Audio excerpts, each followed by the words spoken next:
Last night's blowout win by the Eagles made it easier than ever for the Super Bowl commercials to steal the show. But did they? Let's ask Mark Douglas, the CEO of ad tech firm Mountain, who joins us along with Fetch CEO Wes Schroll. His company gave away more than $1 million in the final 2 minutes of the game. Gentlemen, welcome to both of you. Appreciate it today. Mark, I don't know. I actually liked the ChatGPT ad with the black and white dots, at least my kids did. But did anything really jump out at you?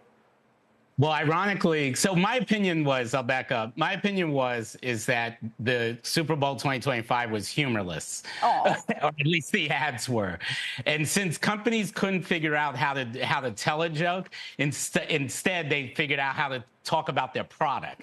And I thought Fetch was one of those companies. I thought I actually bought Poppy on the spot after I saw the ad. The ads that told me what they actually do are the ones that I actually responded to. Why was it so humorless, Mark? You know, someone else was making the point that, you know, back in the day for Independence Day, they teased that movie in such a clever way. And now everyone just does these traditional trailers and it all feels so boring and predictable. Yeah, I mean, I think there were attempts at humor, but I mean, maybe there's another writer's strike going on in Hollywood that I don't know about. But like, people could not tell a joke in 2025. They should be embarrassed.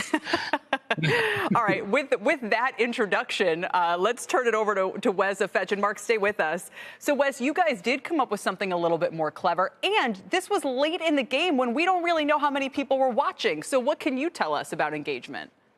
Well, first and foremost, I'm not a comedian, so that's why we decided let's do something that's more on brand. Let's reward people for watching the end of the game, which turned out to be the most boring game you could expect. So at least we gave people something fun to do that they could actually look forward to.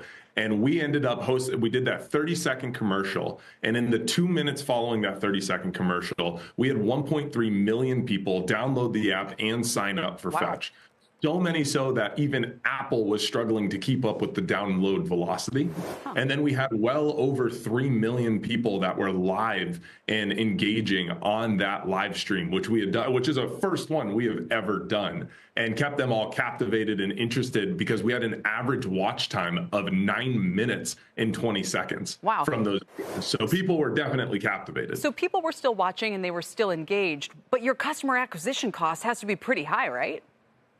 You know, for us, we actually did the commercial as a form of being able to work with General Mills, one of our partners, just to show a bunch of the brands and advertising we work with that Fetch is here on the national stage. I mean, 1 in 10 U.S. households already use Fetch every single month. So for us, the growth was actually a byproduct of the success of the B2B campaign that we were doing that culminated with the Super Bowl commercial. So for us, it was all upside. It was awesome. That's super interesting. Mark, let me bring you back in here again as an advertising guru. What are your conclusions then from the fact that people spent $8 million, you know, and with Wes's example aside, what did they walk away with?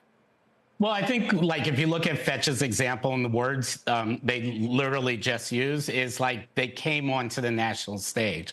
And so I think brands that did that and, you know, and kind of announced who they were and announced what their product is actually did really well. I don't think those downloads will just end tomorrow that they're getting. I think, you know, they started some momentum, and momentum they already had, they built on it, and now they're going to continue. So I think that it's a good investment.